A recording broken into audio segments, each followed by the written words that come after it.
Here's Harms. Harms a centering ball. Good kick. Game hinges on this. Long ball. It's a goal. Will this see Melbourne into the finals? They've made it. They're in September. It absolutely is a grand old flag because Caty Price, the Demons, the Melbourne Footy Club, back in the finals race for the first time in 12 years. What an afternoon that was. Oh, wasn't it? 12 long years. I tell you what, couldn't wipe the smile off my face. The scenes in the rooms afterwards, just unbelievable. One man who was smiling from ear to ear, and deservedly so, because after some 4,350 days... Have you been counting? I did the maths. Nathan Jones, you're back playing finals. Not just yet. Almost. But you must be a happy man. Oh, I am, mate. Thanks for having me, guys. Yeah, I am, mate. Can't wipe the smile off my face. It's been obviously a long time coming for me in particular, and obviously all our supporters and people that have been around a long time. A lot of work's gone in, a lot of heartache's gone in, and particularly over the last few years, a lot of blood, sweat and tears to get to this point. And yeah, I think it's a great, I guess, little feather in the cap, and to finally have got over that hurdle. We were talking about it before off air, you know, that there's almost like this burden of pressure and at times, you know, like this, I think Ruzi said it before, you know, a veil of negativity, and it sort of never was something that was really tangible, but now it's almost like that we've sort of shed that and, you know, we're on a new path, get to forge in a new direction without any of that pressure and expectation, that weight of, you know, 12 years. And you know, we get to create our own history now, which is exciting. I think that opportunity for the group is something that, you know, will hopefully, you know, allow us to grow to a whole new level. Well, take us to the siren, the moment that you knew that you're playing finals footy. What was that emotion like to you? Oh, I hadn't even thought about finals, to be honest, at that point. I think it was just the fact that we'd got over that hurdle, you know. So the narrative this year was, you know, we couldn't beat a top 8 team, and I think, you know, obviously the circumstance of the weekend, heading over, playing West Coast, who were top 2, who are on fire. You know, they're missing a couple of their key players, but, you know, their home ground, huge advantage to them, all these kind of things. And, you know, the fact that, you know, only the week before we fell over the hurdle against Sydney, you know, that pressure, particularly outside, was mounting. But I think the week we had, you know, the frustration after the Sydney game was huge. You could feel it amongst the playing group and the coaches, because it was sort of one that, you know, we didn't play our best, but we could have won, similar to a handful of those games this year. But, you know, to go over there with the plan that we had and execute it like that in a really hostile environment, you know, I think as soon as the siren went, was like, yes, we finally did it kind of thing. And then, you know, it sinks in. You know, I got interviewed after the game, and it was like, oh, how are you feeling? It's like, oh, I hadn't even really thought about playing finals. It was just more the fact that the team had overcome something which hopefully now, you know, as I said, sort of breaks down all those barriers and exposes us to new challenges and leaves the playing group with, you know, a whole big boost of, you know, energy and excitement and belief in, you know, where we're going and the footy and brand that we play, and that it stacks up, particularly over with the win that we had on the weekend. We'll get to the match itself, Jonesy, in a few minutes' time, but just take me back to that release, because you've been around this place, you know, for a long time now. You've been absorbing the off-field issues, the on-field issues. Coaches have come and gone, you know. It's been, at times, an awful place to be. What's that release, if you like, the monkey off the back? What's it like as a footballer, as a person?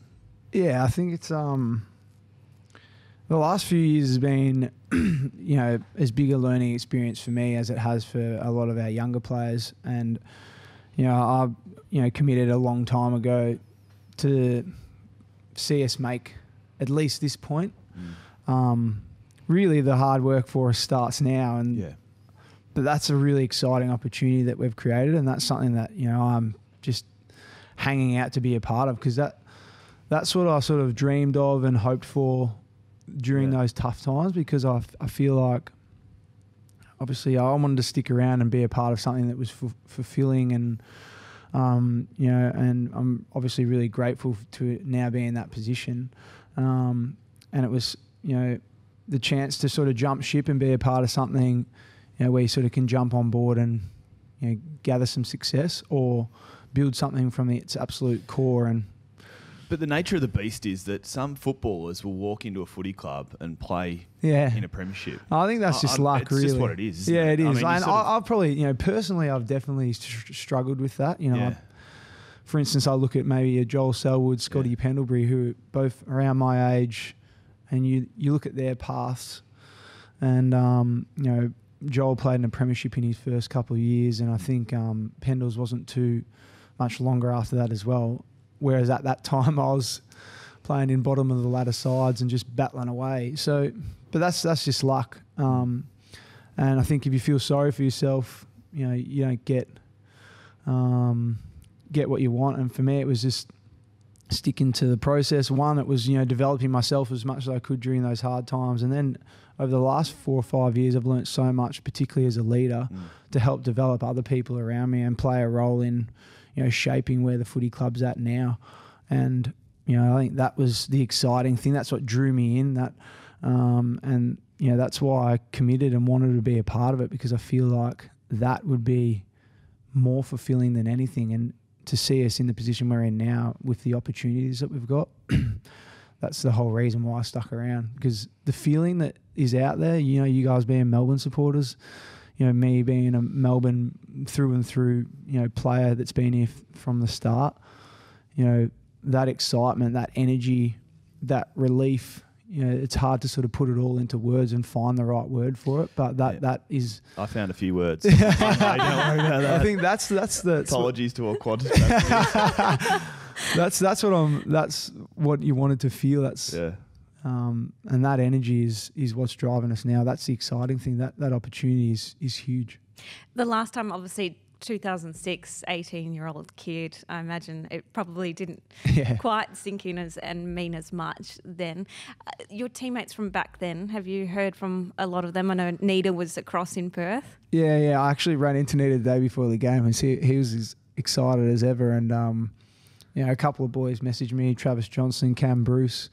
I think for them, particularly having seen what the club's been through, they were all three of those guys were part of a pretty successful era under Neil, having played finals for a long time, and then seeing where the club's been. I think they're all still Melbourne through and through, and throughout my journey, I stayed in contact, particularly with those three, and I think they're now they've been rooting from the side for a long time, and I think when you're passionate and it's in your blood, you can't not be happy, you can't not be smiling, and you can't not feel that energy that's building. And as you were saying before, Clint, it's hard when you're so invested, and you've been through so much heartache and so much misery, to now see us rise.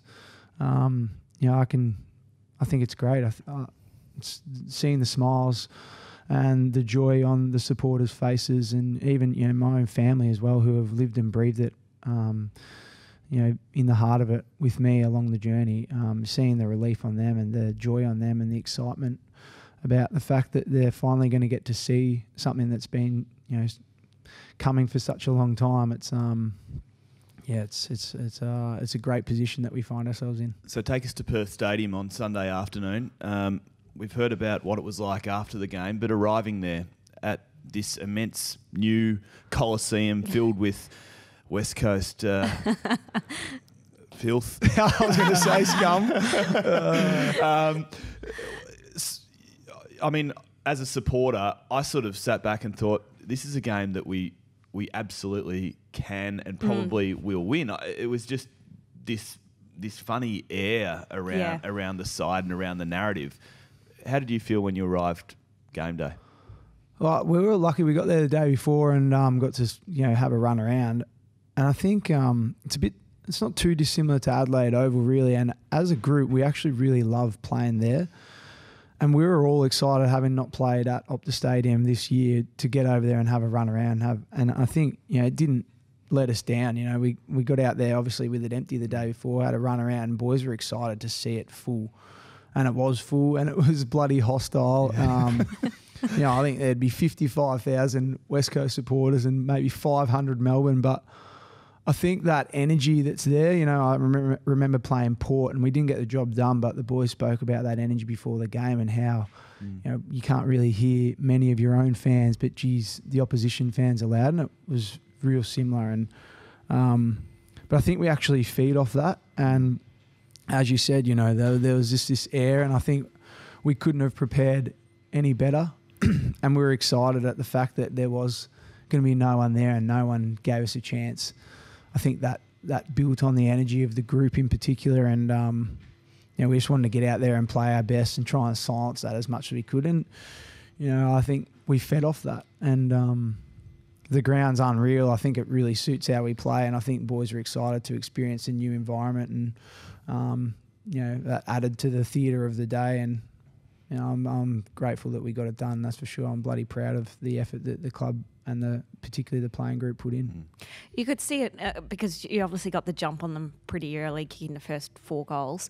And it has been an issue at times this season, hasn't it? The first quarters and the starts. Yeah, I think it was more, you know, being able to hit the scoreboard and put that pressure on is key. You know, so some games throughout the year we've started well, but just haven't been able to convert, and it's vital interstate, because you can almost sense it, you know, when they got a run on later in the game. It's like a 23rd man, because the energy in the stadium is just ridiculous. Like, this far apart, I can't even hear you speak. It's that loud. And particularly when Lacroix kicked that goal, it was like, whoa, this is unbelievable how loud this is. What was going through your mind then? Oh no, I was excited because, you know, we spoke about it before the game. We were going to come over here. We had a clear plan, but we also got to understand they're a very good side. They're top 2 for a reason, and they're going to come at some point. And it's a game of momentum, just being able to arrest that back. And you know, when they hit the front, it's like, oh, you'd prefer that not to happen. But you know, I'm looking at the runner, find out how much less on the clock. There's sort of 6 or 7 minutes, so we've got heaps of time. And, you know, then it was just resetting and reminding, particularly the guys around me and the line group, that I'm in the midfield, you know, obviously teeing up the boys in the centre bounce, making sure, you know, we just keep sticking to what we wanted to do. And I think most of the leaders across those lines, forwards, mids, backs, would be reminding their guys about that, because they're the experiences that we've learnt from throughout the year, you know, whether it be, you know, up or down, 4 or 5 minutes to go, or the starts of games. You know, we've had heaps of different learnings throughout different situations against good sides throughout the year. So this was, again, another opportunity. And that's probably what I think how Goody and our coaches have coached that learning throughout the year. Rather than us come in and drag our bottom lip on a Monday, we've actually come in here, you know, it sucked at times because, you know, everyone's down and frustrated by our performance. But, you know, we've actually come in with a real aggressive mindset to learn from it, and then give ourselves another opportunity, put ourselves back in that position and have another crack at it again, and have the courage to front up. And I think we did that again. You know, we put ourselves out there against West Coast, put ourselves in that position again, and gave ourselves a chance. Sam Wiedemann comes in, presents really well. Dean Kent kicks, well, one of the winning goals. Mitch Hannon played a really important role. Does that give you a whole heap of confidence, the fact that, you know, you lose a few players, Hogues being one, but these guys can come in and not just play their role, but play a really important role? Yeah, well, I think what we've done over the last handful of years is try and work really strongly about building, obviously, the culture and game plan that allows that, where we value, you know, 22 contributors playing their role. But it just shows how vital it is to have a successful VFL side with guys that are in form, that are putting pressure on the AFL team. And unfortunately, they lost on the weekend, probably because we took a handful of their prime players. They'd won sort of 12 games in a row, though, at that point. So, you know, we bring those 3 guys in confident. They're in form. They've been pushing for selection. And, you know, credit to them that they just have to come in and execute what we want, the basics and fundamentals around how we expect them to play in their position. And ultimately, they find themselves involved in the game. And those 3 boys that you mentioned in particular, I felt like Weeds that was almost like a breakout game for him, really, because so he's had opportunities but never really been able to put it fully together. But I felt like on the weekend he was flying for balls, winning balls on the ground, you know, creating opportunities at goal. And I loved Mitchie Hannon's game in particular. Late in the game, Goody put the challenge to him to go and play on Shannon Hearn, and I felt like there was some critical contests where he just, willed himself to make a contest. Really mature game from a bloke who's how old? Early 20s? Mid-20s, I think. So, but again, his experience versus someone like a Hearn who's played, 250-odd games, I felt like that was terrific by him. And Caty really found his feet as the game wore on. And as you said, to go back and kick that goal with a nice pass by Harmsy late in the game, that was vital. And the celebration. Composure. Nathan Jones, the skipper, joins us here on Inside Melbourne with thanks to Zurich. James Harms to join us very, very shortly. Jonesy, the siren's gone. You're celebrating with your mates. And surprisingly, Monday morning rolls around and you've copped a bit of criticism for that. Fair, unfair. What do you think of it? It was interesting, really. My initial feelings are to go into protective mode and get my back up and get pissed off about it. But look, it is what it is, really. I think in this game, there's so many wide-ranging opinions, almost too many, if you ask me. But that's just how it is. It's almost it is oversaturated. But I think internally we've got our head around that. I think it's important that we do celebrate and enjoy that win, but ultimately the first thing we addressed after singing the song and getting around each other was now the opportunity that's created. Exactly. So it's not as if we'd got ahead of ourselves. We're well aware that this weekend presents a huge challenge. We'd love to put on a big performance in a very important round for the club at the MCG the week before final start and go in form and winning. But yeah, look, I can't deny that I wasn't frustrated when I first heard it, because it couldn't be further from the truth. But I can also understand it. And you've been denied that moment though for that long. Yeah, well, and I think that's what you get. There's heaps of subplots to the whole story. Absolutely. Whether it be the 12 years that long-term supporters and long-term players have felt that misery and pain, or it's just the journey that this actual group's on and the struggle that we've found throughout the year and the question marks. And only a week earlier people are questioning our mental resilience and is this group a flat track bully. And so there's heaps to the story, and you can sort of look at it and listen to any sort of opinion, but I think that's the beauty of being within a footy club with 44 of your mates. We sort of bunker down together and try and wipe out all that white noise and just that media nonsense. Yeah, and just stick to each other and stick to the process and listen to the most important voices that are within the four walls here. And that's why you can come out and win a game like we did on the weekend for those reasons. I think that shows great character and maturity of our team. As you mentioned, this week coming up, there is still plenty at stake, a home final at stake. Bizarre that you haven't played them this season so far, GWS, but what are your expectations of this week? I think, Sydney last week, I reckon, showed us a pretty good blueprint in how to beat them, but in saying that, they probably say they didn't quite execute at their best and obviously had some key injuries. So, we're expecting their absolute best this week. There's no doubt about it. They've got they've got a lot at stake, really. If they win, I think they're probably a chance to finish top four. So, in the position we're in, we'd be desperate to try and win a spot in a home final, and they'd be desperate to win a spot in the top four. So I think it makes for a huge game. Obviously, it's member appreciation round for us as well this week, and I'm tipping they'll be pretty happy. So I'm expecting a big crowd. And get along to the G. Yeah, it should be a great game. And they've got some key players. They've got a certain style of play, but I think we're well equipped to be able to handle that. If we bring our best, which I'm expecting us to, it should make for a terrific game. Let it be known, Jonesy, that the year we started up Inside Melbourne, the podcast, we make finals. You were the first guest on the podcast. You actually missed this question, but it's one that we ask our guests each and every week. I'm putting you on the spot. Okay. But it's a question with thanks to Zurich. It's, what do you truly love, Nathan Jones? What do you truly love? well, it's hard not to say my wife and kids, surely. You have to say that. Probably, obviously, those, my daughter and my son and my wife would be number one. Yes.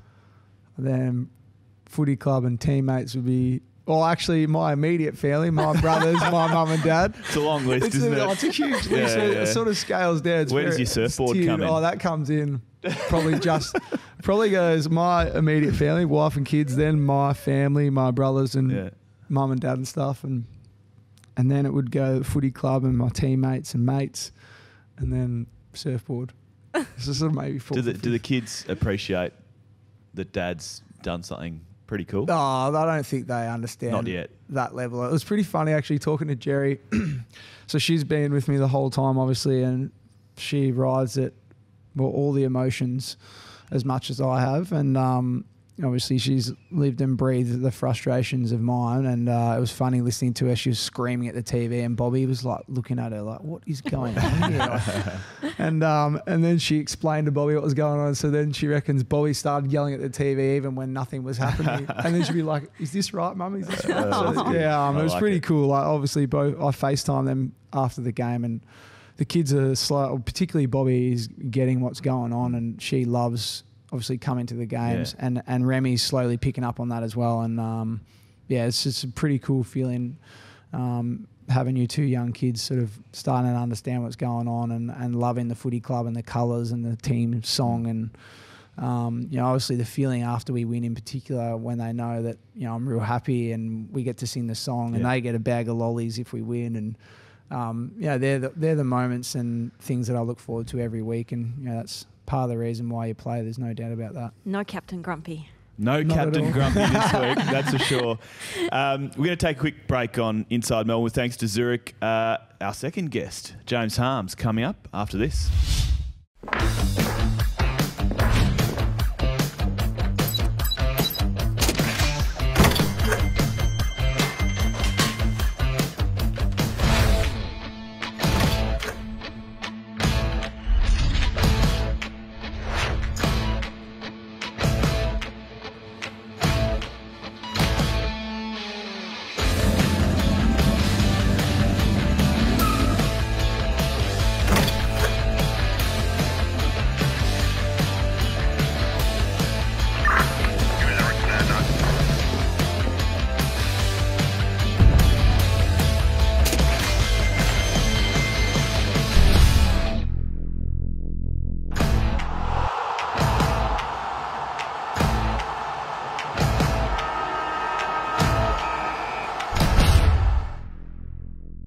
Welcome back to Inside Melbourne. We're here thanks to our proud partner in Zurich. We've got the skipper with us, Nathan Jones, and a special extra guest today, James Harms. Welcome. Thank you, Caty. G'day, Clint. How are you? Harmsy. Mate, geez, that kick to Caty, it was a nice one. You pretty happy with that? Just to have a hand in the sealer? Yeah, it was good. He's pretty happy with how he's going altogether, not just that kick. It's obviously really good to get the win over in WA, as Jonesy was saying before. A tough challenge. Luckily enough to hit Caty on lace out and he snagged, so it's good. Well, take us, Jonesy's mentioned after the siren. Did you realise straight away what it meant? Yeah, I remember the siren went and I ran straight over to Gorney, gave him a big hug. And loves the cuddle, Gorney. He does love a cuddle with a big man. It meant a lot for the club and obviously the playing group and for myself as well, growing up as a Demon supporter. You dream as that as a kid to play for the club in the finals that you grow up barracking for. So, it meant a whole lot to myself. How old were you in 06, 12 years ago?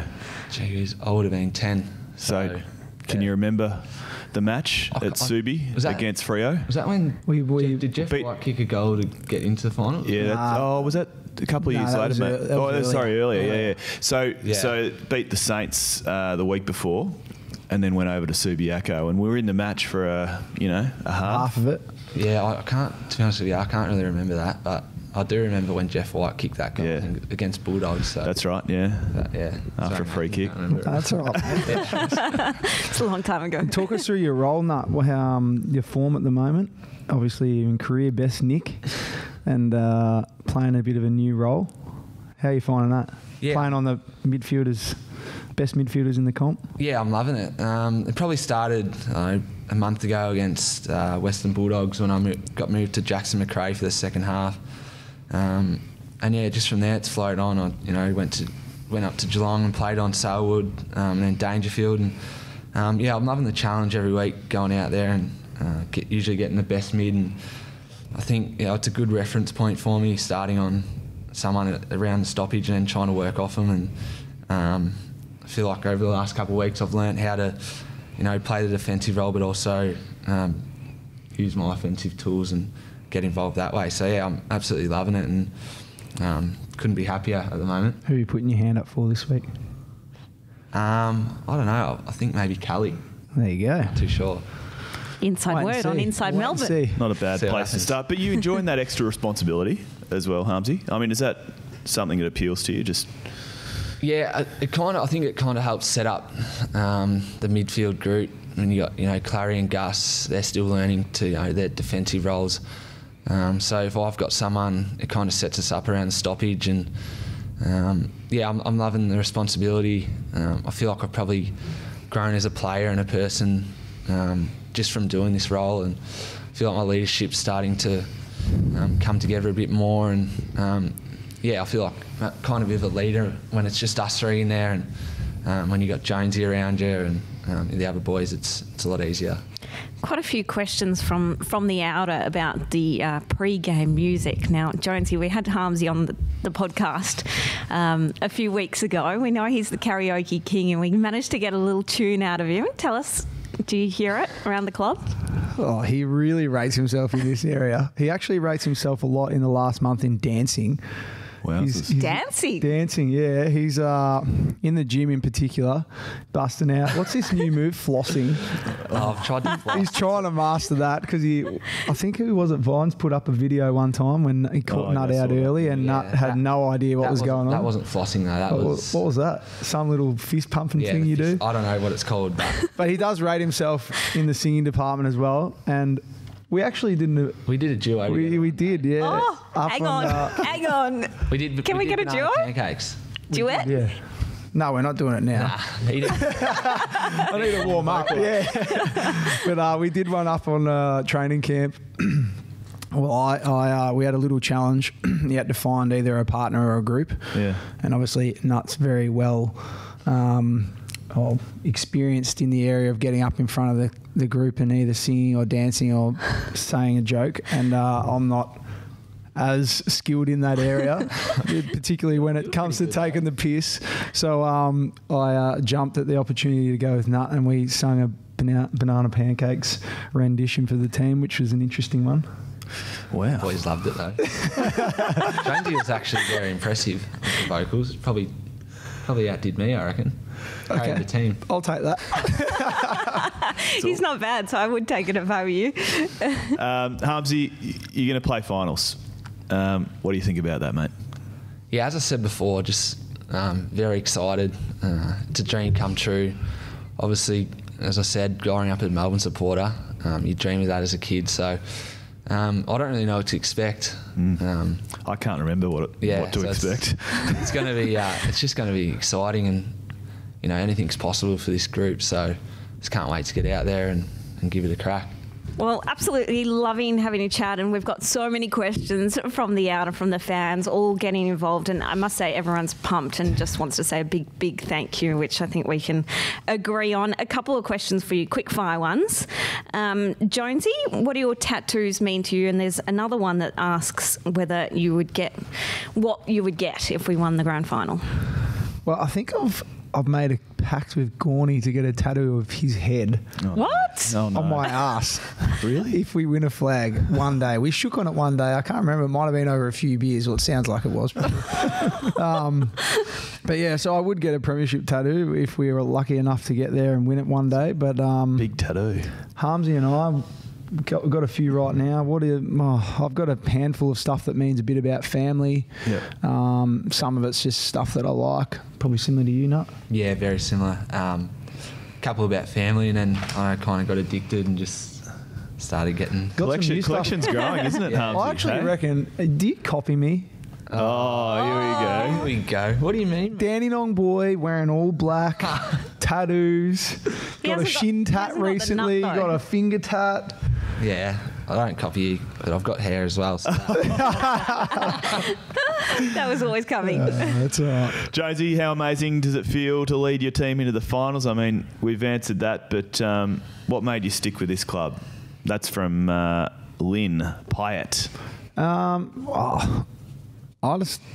There's probably something that's sort of just inherent since I was a young kid around sort of loyalty, and the club gave me an opportunity when I was a young kid, 17 and straight out of school, and as I said to you before, it was the choice of sticking with it and being able to ride out the storm and be a part of something that is totally fulfilling and satisfying, and or sort of take an easy way out. And I've always been told to when it gets real hard, just stick with it and keep trying and keep learning, keep persisting, and that's what I did. And I've got a very fond connection with the footy club. I love its history, and the thing that's driven me is to see not only me see some success, but see my teammates actually never be in a situation that I found myself in, and see the joy on my family, supporters, and people of the footy club. See their faces and smiles and appreciation when we actually do get there again. And always believed we would, but I didn't know how long it would take.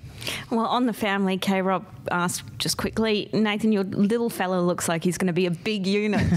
Do you think he'll play footy for the D's? Oh, I hope so. You never know. I sort of want to let them grow into their own people, but it's hard not to, dream one day. I said to my wife yesterday, he's a bit of a tank. He's got a nice little rig on him, and hopefully it gets a little bit more height and maybe a little bit leaner and faster than me. But maybe one day I'd love it. Yes, in the pool yesterday, I was thinking he's going to be a fair little beast.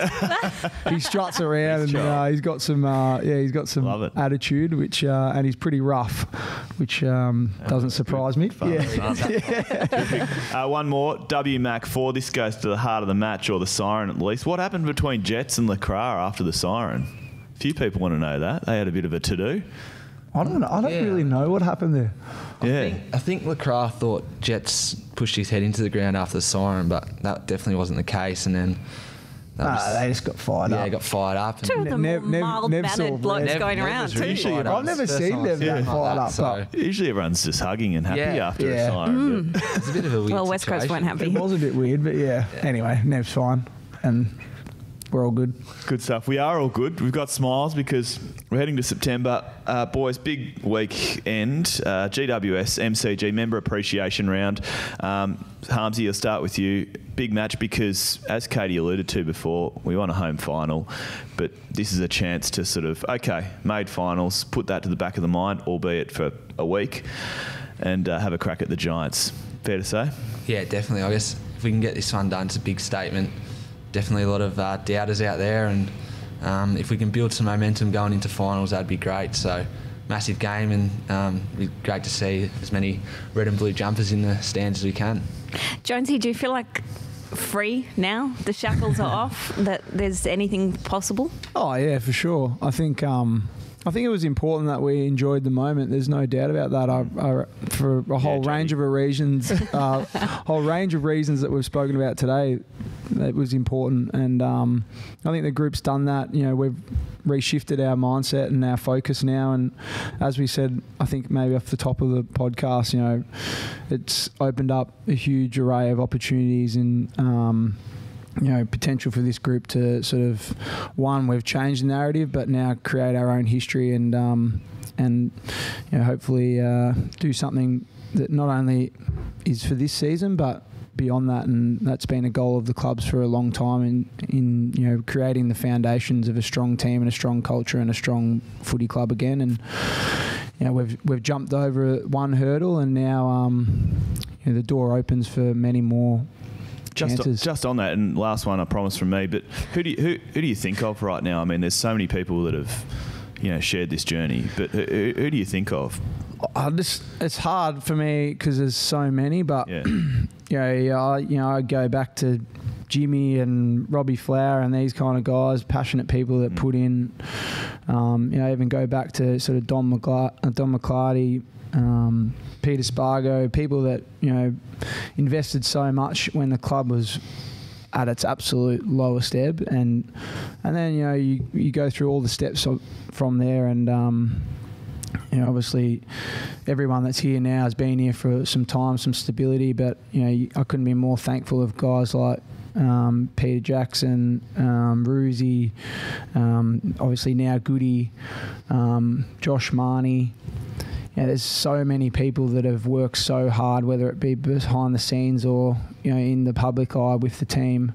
But a lot of people invested a lot of blood, sweat and tears, as I said before, to get the club back to this level. And, you know, when I think back to where we were, I reckon there was 2 seasons in a row where we finished bottom of the ladder, and to where we are now, you know, it's something that everyone that's contributed to that should be bloody proud of, and should also now be sort of rejuvenated and you know, filled with energy and excitement about where this club can go to, because you know, this is only the beginning.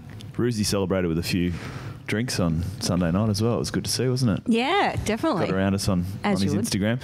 Hey, with thanks to Zurich, one last one. Another signed Melbourne jumper up for grabs. This week we asked the Melbourne Footy Club Facebook page another trivia question. It was, which 2 teams did Jonesy play against in Melbourne's last finals appearance, 2006? They were St Kilda for a win and Freo for a loss. We had 190 plus comments, randomly selected our winner. Of those correct entries, it was, with thanks to Zurich, Nicholas Duck. Quack, quack. Well, Nick, get in touch on social media, on Facebook, Twitter, Instagram, and we will get your Guernsey sent out to you. So get in touch and keep those questions coming from the outer as well. Jonesy, thank you. Harmsy, thank you. Good luck this week. Congratulations. Unfinished business aplenty for the D's in 2018. Bloody oath. Thanks for having us, guys. Good stuff, Caty. We'll see you next week. Super excited. Go D's. Go D's indeed. Thanks for joining us here on Inside Melbourne.